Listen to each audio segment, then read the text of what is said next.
Hello students, आज का जो हमारा टॉपिक है वो है insertion at beginning of single link list. जैसा कि हमने क्रिएशन देख लिया, डिस्प्ले देख लिया और बहुत सारे बीच में और टॉपिक्स भी देखे थे। अब हम लिंक लिस्ट जैसे जो हमारा सिंगल लिंक लिस्ट है उसके ऑपरेशंस देखेंगे। यहाँ पे इंसर्शन देखेंगे, बिगनिंग में, एंड में, मिडिल में भी होता है, वो सब अब मैं आगे आपको बताऊंगा। सो आज का जो है insertion at beginning of single link list. तो पहला हमें क्या करना है, इसमें सिंपल सी बात है, हमें इंसर्ट करना है एक नोड को सिंपली लिंक लिस्ट के बिगनिंग में, यानी कि इस वाली नोड से पहले एक नोड मुझे क्रिएट करनी है। तो मैं कैसे क्रिएट करूँगा, सिंपल सा है। सपोज अब एक फंक्शन बना लेता हूँ मैं, वॉइड इंसर्ट एट बिगनिंग कर रहा हूँ, तो इंसर्ट एट बिगनिंग ये बना लिया, ठीक है। अब इंसर्ट करना है बिगनिंग में, तो जाहिर सी बात है अगर नोड को इंसर्ट करना है तो पहले नोड का डाटा और नोड बनानी पड़ेगी। वो मैं कैसे बनाऊंगा, मैंने आपको बताया था dynamically memory allocation, dynamic memory allocation DMA से वो नोड बनाऊंगा। सपोज नोड का नाम मैंने ले लिया टेम्प, और मैं टेम्प के थ्रू एक नोड बनाऊंगा। Temp equals to node asterisk malloc size of, और ये ऑपरेशन और ये स्टेटमेंट जो मैंने लिखा है टाइप कास्टिंग के थ्रू नोड डायनेमिक क्रिएट करने के लिए, ये मैं आपको पहले भी बता चुका हूँ। सो अगर आप यही वीडियो देख रहे हैं तो वो आप प्रीवियस वीडियोस में जाके देख सकते हैं। तो मैंने एक नोड यहाँ पे क्रिएट कर लिया। अब मैं नोड में, तो सपोज आप ले लीजिए एक आपकी नोड क्रिएट हो गई है डायनेमिकली, और ये इसका नाम आ गया टेम्प। ओके, तो अब मैं डाटा एंटर कराऊंगा, printf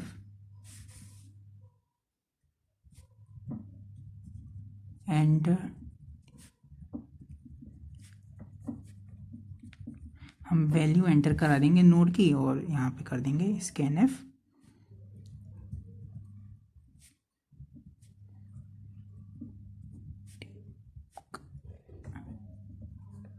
डेटा यहाँ पे हमने एंटर करा दिया, ठीक है।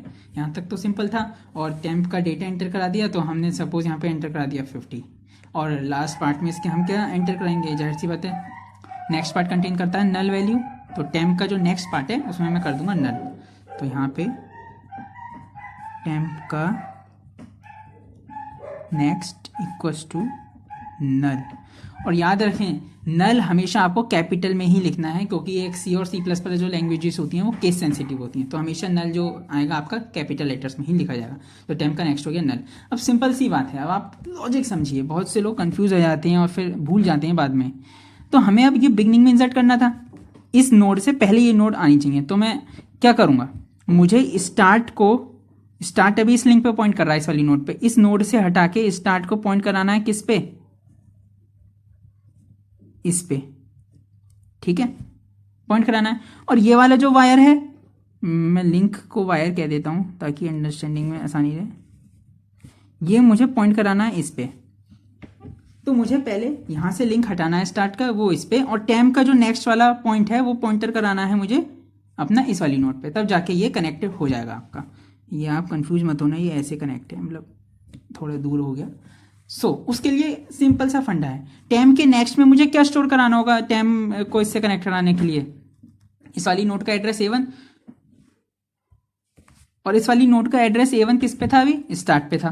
तो मैं टेम्प का कैसे कनेक्ट हो जाएगा, तो टेम्प के नेक्स्ट में मैं स्टार्ट डाल दूंगा, तो A1 वाला एड्रेस जो स्टार्ट पे था वो इस पे आ जाएगा, यानी कि यहां से नल हट के यहाँ पे A1 आ जाएगा। टेम्प का नेक्स्ट इक्वल टू अगर स्टार्ट हो जाएगा तो मैं यहाँ पे सिंपल सा यहाँ पे लिख दूंगा टेम्प का नेक्स्ट इक्वल्स टू स्टार्ट। तो अब यहाँ से ये वाली नोड लिंक हो गई। अब ये वाला लिंक नहीं टूटा, अभी भी स्टार्ट में A1 है मेरा। स्टार्ट को तोड़ने के लिए मुझे क्या करना पड़ेगा, स्टार्ट को टेम्प के इक्वल रख दूंगा। तो स्टार्ट जो टेम्प का एड्रेस होगा, सपोज इस वाली जो मैंने नोड क्रिएट हुई इसका एड्रेस है A4, तो टेम्प में स्टार्ट में अब क्या आ जाएगा, A4 आ जाएगा। अब मैं क्या कर दूंगा, स्टार्ट इक्वल्स टू टेम्प। तो अब स्टार्ट में क्या आ गया, A4 आ गया है, तो स्टार्ट इस पे पॉइंट कर रहा है। तो ये जो मेरी नोड है ये बिगनिंग में मेरी इंसर्ट हो चुकी है, और मैं फंक्शन यहाँ पे क्लोज कर दूंगा। तो ये था आज का हमारा एक insertion of single link list at beginning part. और इसमें गाइज आप बहुत सारे लॉजिक लगा सकते हैं। अब आप कहेंगे कि सर अगर स्टार्ट नल हुआ तो कैसे होगा, तो जाहिर सी बात है ये अंडरस्टैंडेबल है कि आप इंसर्ट कर रहे हैं बिगनिंग में सिंगल लिंक लिस्ट के। इसका मतलब पहले से आपको एक लिंक लिस्ट गिवन होगी, उसके बिगनिंग में आपको इंसर्ट करना है। तो इसमें अगर अकॉर्डिंग टू माई थिंकिंग आपको स्टार्ट इक्वल टू नल वाली कंडीशन चेक नहीं करनी पड़ेगी।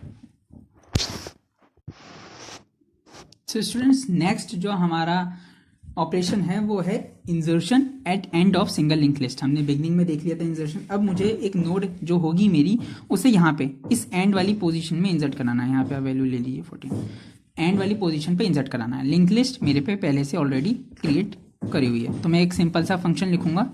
सेम प्रोसीजर रहेगा इसका भी, वॉइड इंसर्ट एंड में कराना है तो मैं एक इंसर्ट एट एंड ऐसे फंक्शन ले लूँगा जैसे प्रीवियसली करा था। सिंपली पहले मुझे क्या क्रिएट करना है, टेम्प, और टेम्प के लिए मैं डीएमए का कॉन्सेप्ट लगाऊंगा। आप कोई सा भी नेम ले सकते हैं, मैं टेम्प ले रहा हूँ, आप न्यू नोट करके भी ले सकते हैं, और कोई सा भी जो आपका मर्जी हो आप वेरिएबल का नेम कंसीडर कर सकते हैं। क्योंकि हम हर वीडियो में टेम्प ही ले रहे हैं तो एक कंसिस्टेंसी रहती है, तो मैं टेम्प ही यूज़ कर रहा हूँ। Temp equal to node asterisk, ताकि कंफ्यूज ना हो। मेलॉक मेमोरी एलोकेशन, और फिर साइज ऑफ नोड में डिक्लेयर कर दूंगा, साइज ऑफ नोड। अब मेरी एक यहाँ पे नोड क्रिएट हो चुकी है जिसका नेम क्या है, टेम्प, और एड्रेस होगा इसका कोई से भी, लेट से इसका A3 था तो हमने इसका लेट कर लिया A4। ये A1 A2 A3 A4 addresses हैं। गार्बेज एड्रेसेस जनरली आपके ऐसे होते हैं, F201 FFG, कुछ इस तरीके से वैल्यू होती है एड्रेसेस की, लेकिन हम इन्हें शॉर्ट फॉर्म में कंसीडर कर रहे हैं।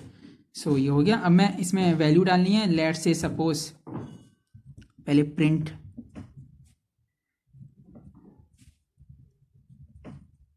एंटर द वैल्यू, तो हम स्कैनएफ करके उसमें वैल्यू एंटर करा देंगे।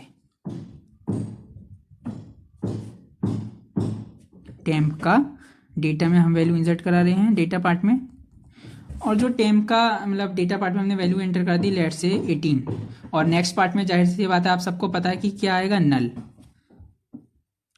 यहाँ पे नल आएगा, तो मैं यहाँ पे लिख दूंगा टेम्प का जो नेक्स्ट पार्ट होगा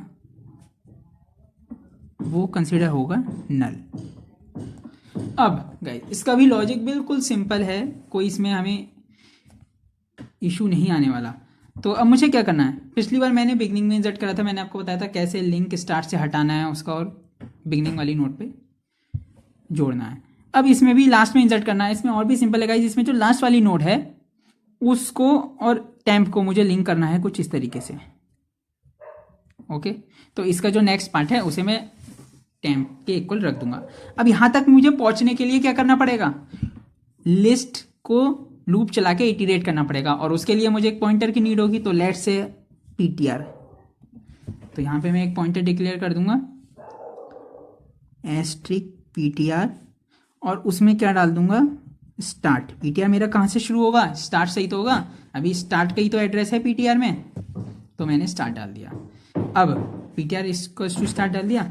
अब मैं लूप चलाऊंगा कब तक, जब तक मैं लास्ट नोड तक नहीं पहुंच जाता। तो यहाँ पे मैं ptr not equal to null नहीं करूंगा। अगर मैं ptr not equal to null कर दूंगा तो मैं इस वाली नोड से भी बाहर आ जाऊंगा, मुझे इस वाली नोड पे ही स्टॉप होना है। तो ptr का नेक्स्ट इक्वल टू नल तक मैं लूप चलाऊंगा। तो वाइल ptr का नेक्स्ट जब तक नल नहीं हो जाता तब तक मेरा लूप चलता रहे और ptr मेरा मूव करता रहे। ptr इक्वल टू ptr का नेक्स्ट। अब आप देखिए ptr का नेक्स्ट अब यहाँ पे आया, ptr स्टार्ट पे अभी ptr का next not equal to null, not, ptr move हो गया यहाँ पे आ गया।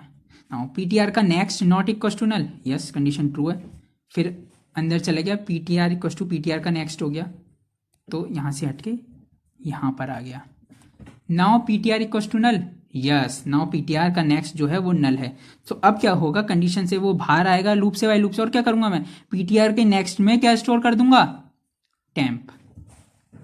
सो यहां पे मैं वही कर रहा हूं, ptr का next equal to temp store कर दूंगा और ये लूप क्लोज कर दूंगा। सो देखा आपने कितना सिंपल था प्रोग्राम, बस इसमें लूप को इटरेट करा के लिस्ट से उसमें टेम्प की वैल्यू डाल दी थी। होप आपको ये समझ में आया होगा। Thank you.